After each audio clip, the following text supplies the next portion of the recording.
Hay un tema, es el artículo, me parece que es el 388 bis, que tiene que ver con la consulta de los contratos colectivos. ¿Cuál es la posición de ustedes? Ese es el que estamos hablando en este momento, que incluyeron en el último momento, en la madrugada, como una facultad que se arroga la Cámara de Senadores, pero que está discutible. En él nosotros descubrimos que hay inestabilidad laboral. ¿Por qué?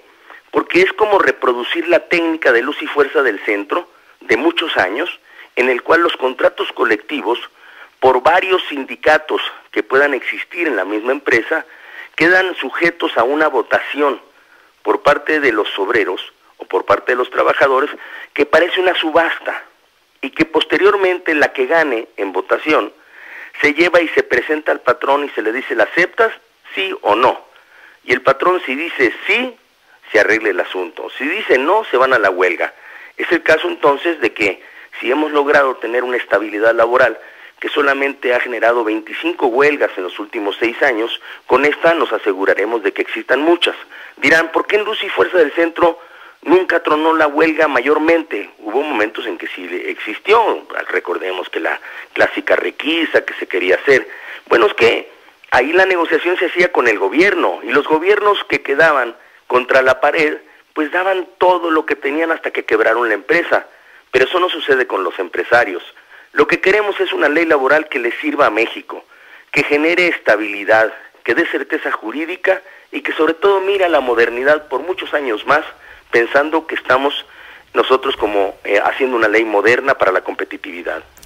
Manlo, leíamos esta mañana temprano en Universal tu artículo, pero también el de la secretaria del Trabajo, Rosalinda Vélez, en uno de los puntos dice que, bueno, menciona también estos artículos, son 4, dice que nos separan de la meta de contar con una ley federal del trabajo que contribuya a poner a México en la senda para consolidar el crecimiento sostenido, y señala que cada día que pasa cuenta para los trabajadores, pero dice algo que te quiero preguntar. La disyuntiva es supeditar una vez más la reforma laboral al cálculo político o dar ya el paso que falta en beneficio de los trabajadores. ¿Qué consideraciones tienes a esto? Primero, la Secretaría del Trabajo me merece todo mi respeto. Me parece una profesional que ha estado muy atenta de que esta reforma laboral pues tenga un buen tráfico, un buen tránsito dentro de lo que es el Congreso. He tenido la oportunidad de platicar creo que una vez, y después de que presentaron la iniciativa, pero de esa conversación a la que fui invitado por el presidente de la Cámara, que es mi único contacto que he tenido con ella, me dejó una muy buena sensación de profesionalismo, perdido de vista, y qué bueno hoy saber de su interés por la misma reforma laboral.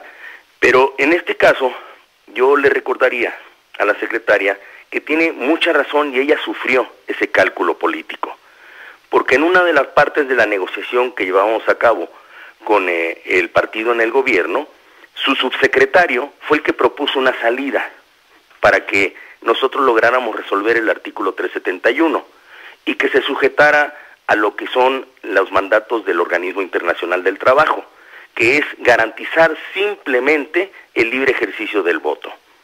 Y posteriormente fue rechazada esa propuesta por el mismo partido que hoy está en el gobierno, al que ella representa.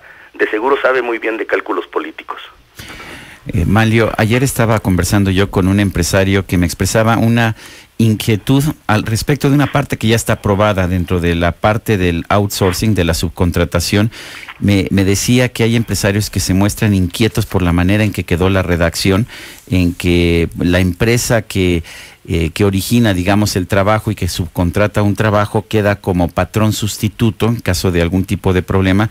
Me dice, esto significaría también, y me decía, no sabemos si esto significa que además de ser responsables en un momento dado por el impuesto que tenemos que pagar, seríamos responsables también por un reparto de utilidades a los trabajadores subcontratados.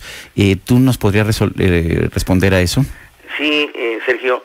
El caso de estas llamadas subcontrataciones, coloquialmente denominadas outsourcing, es que se instalaron en México sin reglamentación alguna. Y es motivo por el cual muchos de los trabajadores también en este país, y nosotros preocupados, porque han surgido muchas de esas empresas que son sumamente irresponsables y que solamente están buscando el evadir el fisco, no pagar la seguridad social de los trabajadores que supuestamente ellos representarían en la subcontratación, y con esto hacerle mucho daño a las instituciones como el Seguro Social y el Infonavit. Lo que se está buscando de esta manera es que el patrón no pierda la responsabilidad con el trabajador que está en su empresa, pensando que si la subcontrata con un outsourcing y ese outsourcing o esa subcontratación no cumple con toda la legalidad en turno, él se desentiende completamente del problema. No queda tan amarrado de que él es el patrón sustituto, pero sí es obligado de estar revisando en la subcontratadora de que se paguen todos esos compromisos, y yo creo que es justo, Sergio. Hay miles y miles de trabajadores que están en ese caso y que muchos de ellos no han tenido el apoyo del Estado mexicano para vigilar que se les paguen sus derechos sindicales y también que se les paguen sus derechos sociales, su seguridad social. Pero, Manlio, ¿estás ahí todavía? Sí, claro. Es que de repente te perdí.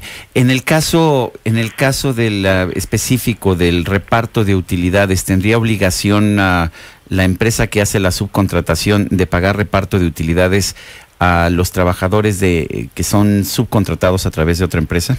Eso es una discusión que se tuvo sobre la mesa, y nosotros en la redacción que llevamos a cabo pensamos que no, y eso también me parece que deberíamos de corregirlo, porque pues tiene derecho al reparto de utilidades. La subcontratadora es la que parece que está asumiendo entonces todos estos beneficios, y ahí estamos pervirtiendo la ley.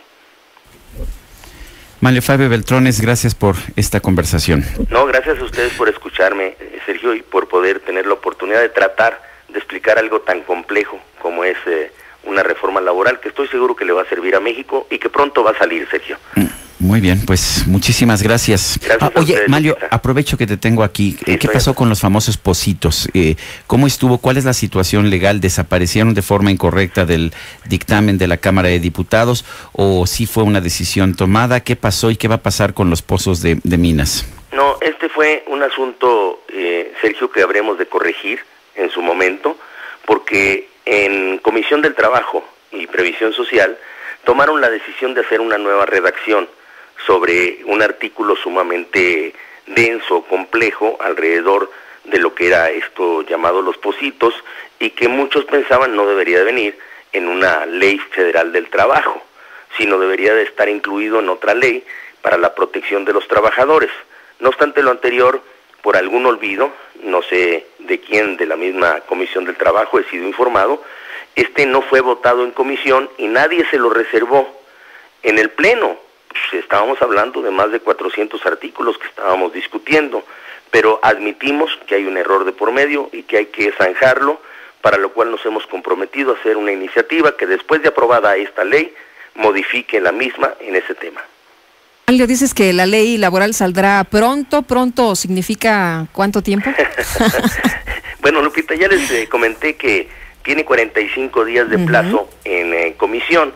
Yo estoy seguro que no va a tardar tanto. Es posible que sea cuestión de una semana o 2 semanas.